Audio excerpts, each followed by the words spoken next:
What's up, y'all? I decided to do another category, and this is what I wanted to do, and these are the most underrated films. Okay, the most underrated films of 2013. And number 10, we have Burt Wonderstone. I think Burt Wonderstone was wonderful. It brought back the essence of what magic really was, and it was funny. It was funny. I mean, Burt Wonderstone was hilarious for me. Steve Carell, everybody played their role exceptionally, and it's like the new age magician of the dangerous trick as the theatrics of the art of illusion and the actual show and the presentation was missing.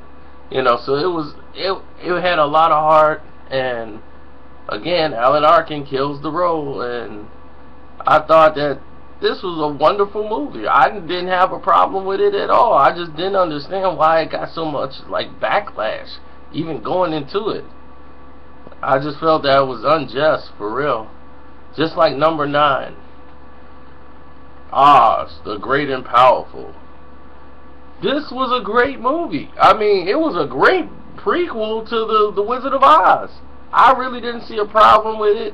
It blended well as how the Wicked Witch was formed, and actually how the Wiz became the Almighty, Great and Powerful, and how they were able to believe in, and how he was able to fool them and deceive them to bring peace to the land so that they would believe.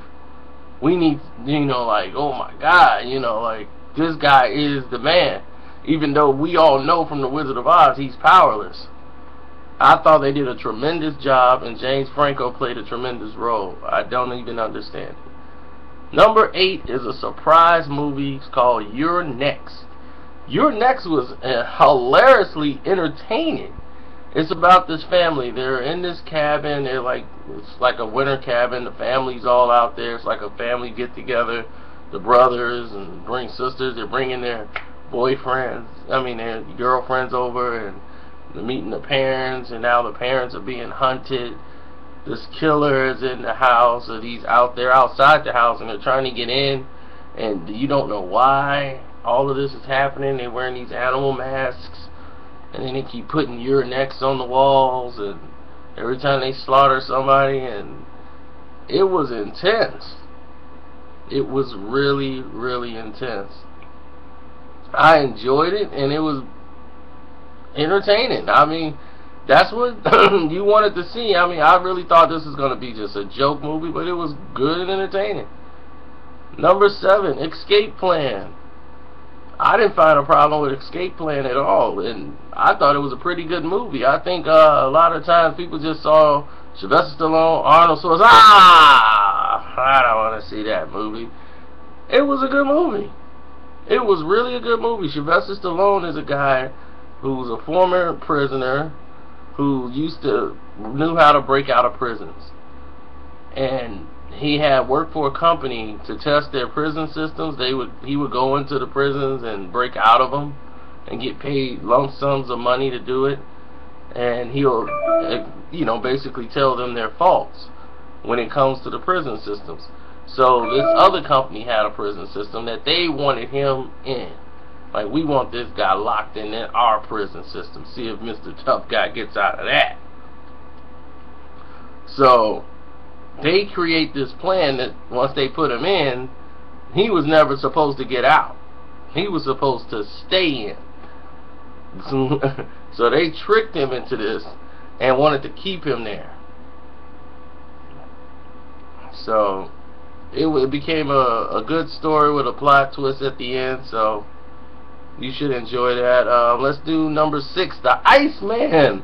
Michael Shannon does a great job portraying the real life serial killer called the Iceman. He used to freeze his opponents. Not opponents, his victims. He was a hitman for the mob. The Polish hitman, what was his name? Kalinsky. But he was a monster. You know, as far as he tries to be the family man, and his wife, Winona Ryder, did a great job playing the wife. You know, she's very naive to what's going on, and she's believing in her husband, who's telling her he's working like a travel agent and doing all these investment deals, and really he's just doing hits for the mob. And it comes to the point where the mob wants him to sit down for a while, take a seat, and he's like, take a seat? You know, like, I got bills piling up, I just can't keep sitting. So he goes to work with this other hitman and start helping him on hits, and next thing you know, they're doing hits together. So it was, then the world came crashing down. Number 5, Pain and Gain. Pain and Gain, like, why does people have a problem with this movie? I thought it was hilarious. And the fact that this is based on a true story. You know, these 3 bodybuilders, one just got out of jail, and Mark Wahlberg, you know, he goes and listens to one of these motivational speeches, like, you can have it all. And this one guy who has all this property, all this land, and he decides to take it by force, kidnap him, force him to sign everything over to him, and then they just take over. And then the guy, they just kill him. Nobody's going to care about him. You know, throw him to the side. He's inside everything over. He's not a likable guy anyway, so it's like no one's going to come to his defense. And everything was going in that fashion. He only had one person in his corner that said, you know what, I'll investigate this for you. And other than that, it wouldn't have happened for him. Number 4, The To-Do List. One of the funniest, unpredictable comedies of all time. It is really rated R. For a teen comedy to be rated R, because what people don't know is that teens are not PG-13. Teens are rated R. They cuss and say the most vile things that you could ever imagine. And in this movie, it is hilarious. Like, everybody who plays this role is straight hilarious, and all the way through. And it's about a girl who's never experienced anything as far as, like, dating and kissing. And so she's right now what all she thinks love and relationship and sex is, and she doesn't know anything, and she's trying to follow it step by step, you know, until she moves up to have sex with this one guy that she wants to have sex with, who's supposed to be so hot. So it's a hilarious comedy, and it's really funny. Number 3 is After Earth. This movie was bashed before it even came out, and I have no idea why. You know, I think they were upset because they didn't see more of Will Smith. But this is a great tale to me of a father and son bonding, and boy becoming a man and having to step out and grow. And I was able to see that in the film. Even though it did have points where it needed to be edited a little bit better. The film in itself, the genuine feel between the bond between father and son, because they're actually father and son, but you feel that even with his family. Will Smith did a great job stepping out of his character to become more of a militant. He wants to love and be there for his family, but he needs to be that militant guy and be on that edge to keep everyone safe and protect them. And I felt they really touched in on that one, and well deserving as an unappreciated film. Number 2, The Lone Ranger. Are you crazy? What is people's problem with The Lone Ranger? What was the problem?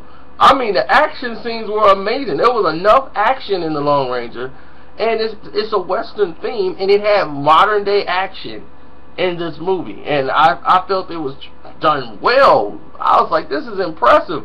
And then people are coming out bashing The Lone Ranger. I'm like, are you serious? What problem could you have with this film?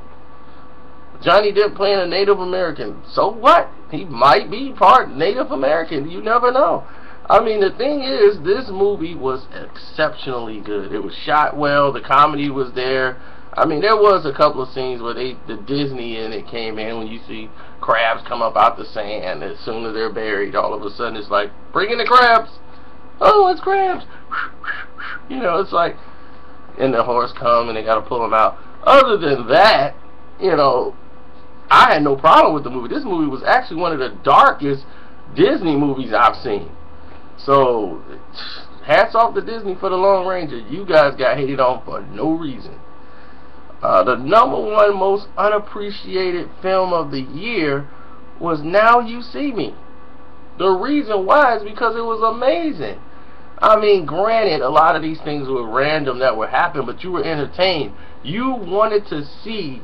I've never seen that much energy in a movie theater, too, for a magic movie. But the audience in the movie theater were blown away by how they were doing the tricks, and it was being revealed to them how it was happening. You know, they loved that. You know, so they wanted to see how these big tricks was going to unfold, and and what was the big move, and, you know, the ending, by it being that guy that was leading them, kind of took away from it. I'm not saying it's top 10 greatest movies of the year, but it was a great movie. Very entertaining. So, Now You See Me is #1, and that's the list of the most underrated or underappreciated films of 2013. I'm out.